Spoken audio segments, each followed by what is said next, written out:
سوچا ہی نہیں کہ ہم نے وہاں جانا تھا. اگر ہم نے سوچا ہوتا تو کوئی تو کوشش کرتا کہ اس ملک کے اندر عام آدمی کو بنیادی اس کی ضروریات پوری کرتے.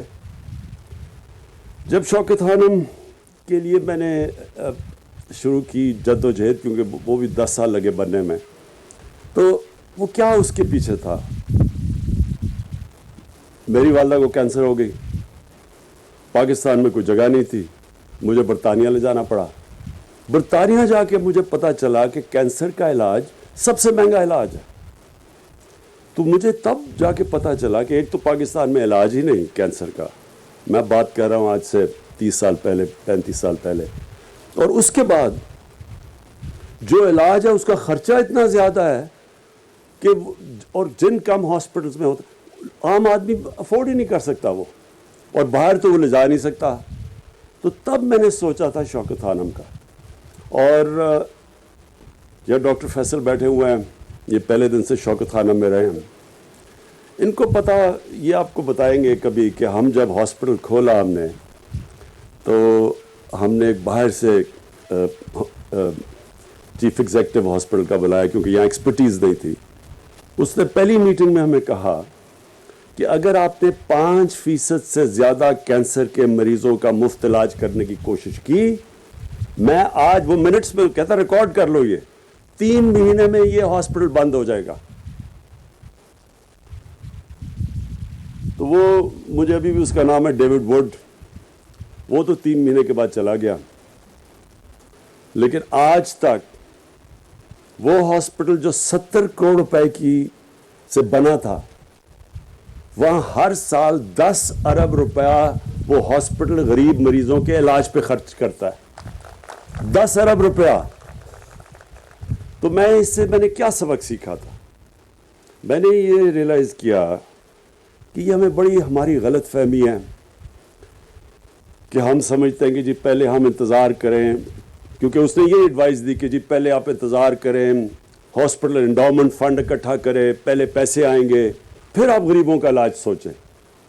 وہی ہمارے اس ملک کے جو سربراہ آئے ہیں وہ بھی یہی سی کہ انتظار کرتے رہ گئے، جی پہلے پاکستان میں خوشحالی آئے گی پھر ہم لوگوں کے لیے فلاحی ریاست کی طرف جائیں گے. میں دوسری طرف سمجھتا ہوں، اور میں وہ اس کے لیے، کیونکہ آپ اگر سٹڈی کریں، میں اب انشاءاللہ ہم نے جو رحمت العالمین اپنی اتھارٹی بنائی ہے، یونیورسٹیز میں، اسکولوں کے اندر ان کو سٹڈی کروائیں گے نبی کی سیرت، نبی صلی اللہ علیہ وسلم کی، کہ ان کا راستہ کیا تھا، کیونکہ وہ دنیا کی تاریخ کا سب سے بڑا انقلاب تھا. تو انہوں نے کیا مدینہ میں کیا ثابت کیا تھا؟ پہلے انہوں نے فلاحی ریاست بنائی، پہلے ریاست کے اندر رحم آیا، انہوں نے اپنے کمزور طبقے کی ذمہ داری لی. انہوں نے شروع میں پیسہ تو تھا ہی نہیں ان کے پاس، غریب ترین لوگ تھے، ہجرت کر کے زیادہ تر آئے تھے، کچھ بھی نہیں تھا ان کے پاس.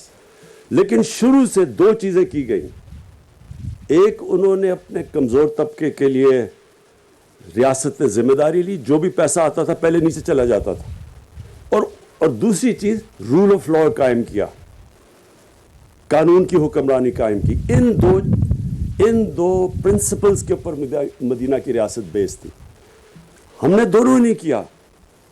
ایلیٹ کیپچر ایک طرف ہو گیا، طاقتور کے لیے قانون، کمزور کے لیے دوسرا. اور دوسری چیز، ہم نے کبھی کوشش ہی نہیں کی فلاحی ریاست کی طرف، بلکہ امیر غریب میں فرق بڑھتا گیا. تو یہ جو آج قدم اٹھایا گیا، یہ انشاءاللہ وقت ثابت کرے گا کہ ایک ڈیفائننگ مومنٹ ہے پاکستان میں. یہ وہ قدم ہے جو اس کی، میں پھر سے ریپیٹ کرتا ہوں، عظمت کا راستہ ہے.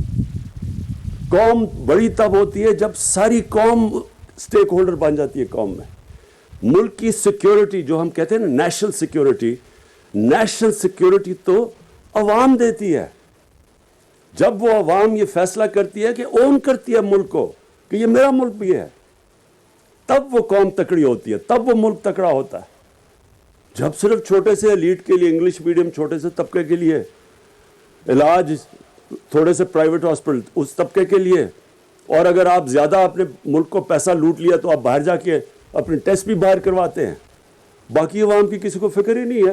ان کی کیا سٹیک ہے ملک کے اندر؟ کیوں میں پاکستان کے لیے لڑوں؟ کیوں میں ہر روز دعا کروں کہ اللہ میرا ملک قائم رہے جو ملک مجھے پوچھتا ہی نہیں ہے, جو میری بنیادی ضروریات ہی نہیں پوری کرتا.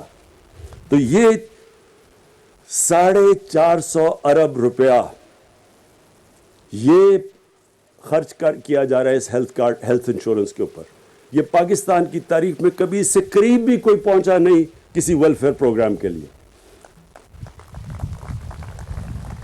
اور میں عثمان بزدار آپ کو آج اکنالج کرنا چاہتا ہوں, کیونکہ جو پنجاب نے سٹیپ لیا ہے اس کے لیے حوصلہ چاہیے تھا. اور میں کیوں عثمان بزدار کو آج اکنالج کرنا چاہتا ہوں, کیونکہ عثمان بزدار پنجاب کے سب سے پاسماندہ علاقے سے, وہ علاقہ یہ ان کو پتہ ہے کہ لوگوں کے اوپر کیا گزرتی ہے.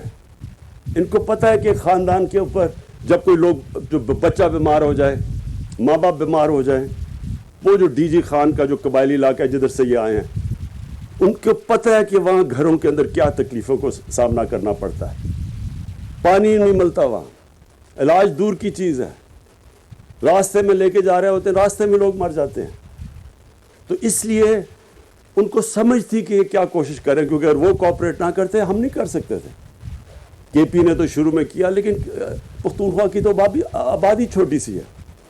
پنجاب کی 22 کروڑ لوگوں کے لیے یونیورسل ہیلتھ کوریج دینا یہ صرف وہ چیف منسٹر کر سکتا تھا جس کے اندر احساس ہے انسانیت کا. اور میں آج پھر آپ کو سب کے سامنے مبارک دیتا ہوں کہ اتنی کیمپین چلائی گئی, اتنی عثمان بزدار کے خلاف کیمپین میں نے تو کبھی کسی چیف منسٹر کے خلاف نہیں دیکھی. لیکن جب سروے کا رزلٹ آیا تو سارے پاکستان میں نمبر 1 چیف منسٹر بن گیا. وہ ایک ہے کہ ہیوملٹی از گریٹنس, عاجزی اللہ کو سب سے زیادہ پسند ہے. وہ پچھلا چیف منسٹر تھا, وہ ٹوپیاں پہن کے کوئی بوٹ پہن کے پھرا تھا. لوگوں کے حالات دیکھے, خود کھانسی ہوتی تو دوبارہ چیک اپ کروانے چلا جاتا تھا.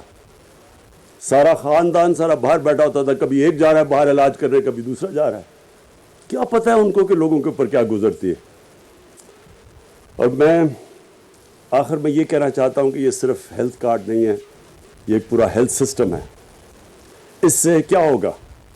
نمبر 1, گورنمنٹ ہاسپٹلس کے اوپر اب پریشر پڑے گا کہ اگر آپ کی پرفارمنس اچھی نہیں ہے لوگ پرائیویٹ ہاسپٹل میں جائیں گے, اور اگر گورنمنٹ ہاسپٹل میں کوئی کارڈ استعمال ہی نہیں کرے گا اس کے پاس ریونیوز ہی نہیں ہوگا, تو ان کے اوپر پریشر پڑے گا, کمپٹیشن ہوگی. پرائیویٹ ہاسپٹلز دیہاتی علاقوں کے اندر اب جائیں گے, جو ڈسٹرکٹ ہاسپٹلز میں خالی پڑے ہوتے ہیں, نہ وہاں کوئی ڈاکٹرز ہوتے ہیں, اب وہاں پریشر پڑ جائے گا کہ پرائیویٹ ہاسپٹل جا کے لوگ کیونکہ لوگوں کے پاس اب ہیلتھ کارڈ ہوگا, لوگوں کے پاس پیسہ ہوگا خرچ کرنے کے لیے. پہلے تو غریب لوگ دیہاتوں میں وہ صرف شہروں میں پرائیویٹ ہاسپٹلز بنتے تھے, اب دیہاتوں کے اندر جائیں گے, ایک پورا ہیلتھ سسٹم بنے گا. اور اس کے علاوہ جو پنجاب نے اس وقت پیسہ خرچ کیا ہے خاص طور پہ مدر اینڈ چائلڈ ہاسپٹل میں, 5 مدر اینڈ چائلڈ ہاسپٹلز بنا رہے ہیں. اور یہ اس لیے میں آپ سب کے لیے کہنا چاہتا ہوں کہ ہمارے ملک میں, دنیا میں چائلڈ مورٹیلٹی اور پریگننسی کے اندر جو عورتوں کی مورٹیلٹی ہے وہ دنیا میں سب سے زیادہ ہے. اس لیے 5 ریموٹ ایریاز میں مدر اینڈ چائلڈ ہاسپٹلز بن رہے ہیں اس کو کیٹر کرنے کے لیے.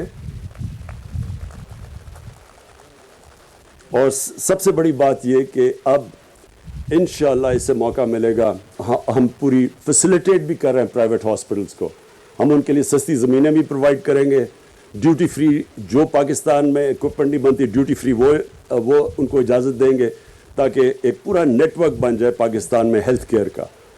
اور انشاءاللہ اس کے بعد یہ بگننگ ہے, اب اسکولوں کے اوپر, تعلیم کے اوپر پورا زور لگا رہے ہیں تاکہ انشاءاللہ یہ وہ ملک, میں صرف ڈیولپنگ ورلڈ کے لیے نہیں, میں یہ سمجھتا ہوں کہ انشاءاللہ ہم پوری دنیا کے لیے ایک دن مثال بنیں گے کہ اصل میں ایک ویلفیئر اسٹیٹ کیا ہوتی ہے, فلاحی ریاست کیا ہوتی ہے.